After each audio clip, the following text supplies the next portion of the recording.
Hunter. Let's go to the audience. My name is Marshall Webb. I'm a sophomore in the School of Foreign Service from San Antonio, Texas. Hi, Marshall.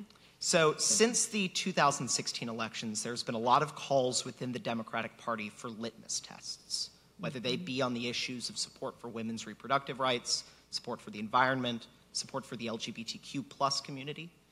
Do you believe that the Democratic Party should have litmus tests for its candidates for public office? I believe that we need to have a Democratic majority in the Congress that shares our values of expanding freedom, economic justice. Some of the, I always tell our candidates, your job description and your job title are one and the same, representative. If there's a district where the person who's in that district is too pro-choice, a Democrat and a Republican, we would support a anti-choice, we would support the Democrat in that district in order to get that gavel to protect all of the other rights that we have. So I get some heat for not saying everybody has to be this. When the day comes when we can say we don't want any of our voters to be anti-choice, then I think we have a right to say that we don't want any of our candidates to be anti-choice. But not to use that issue only, because I am fully, I'm mother 5, fully with the Catholic program. When our baby daughter, my college roommates are here, Celia Haggerty and Rita Meyer. And, I have 5, Rita has 6, Celia has 7 children. We're with the program, so... So when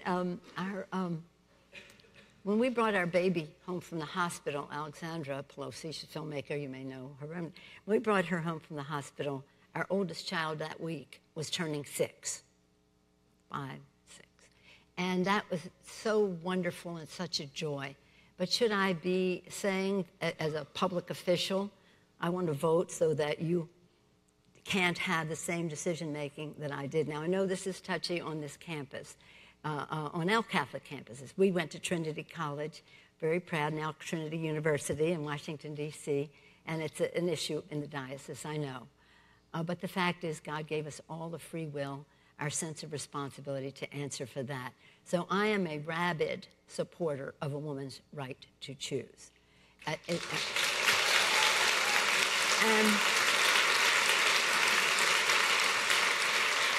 And a similar issue of the LGBTQ community, because they are connected. And it is one, Mo, it is one of the reasons why, probably the main reason why, people of faith in the evangelical community, as well among Catholics and others, support President Trump because of the Supreme Court on the issue of women's right to choose and gay marriage. That is kind of, they can look the other way on so many things that are not part of a social agenda for the good of our community, for that one issue.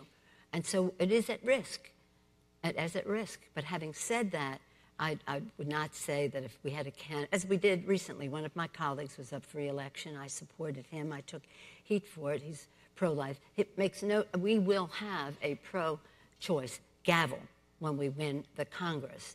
We need to have at least 218 votes to achieve that. So this isn't a pragmatic decision. It's just a respectful decision. By the way, my family, Baltimore, Maryland, Italian-American Catholic, they're not fully with my program either about being so enthusiastically pro-choice. But I really am. I believe and respect women's and families' rights to make this decision between themselves, their doctor, their family, their God, for the size and timing of their family. And by the way, the Republicans in Congress, this isn't about abortion. This is about family planning. They do not want to support issues that relate to family planning, birth control, issues like that. That's why they go after Planned Parenthood the way they do. So having said no litmus test, it's a very high priority for us to protect a woman's right to choose, and issues that you mentioned as well, whether it's gun violence, whether it's immigration, but we're pretty much all there, except for fewer than a handful of people, maybe on the choice issue. I don't even know if it's 3. I don't even know if it's 3. All right.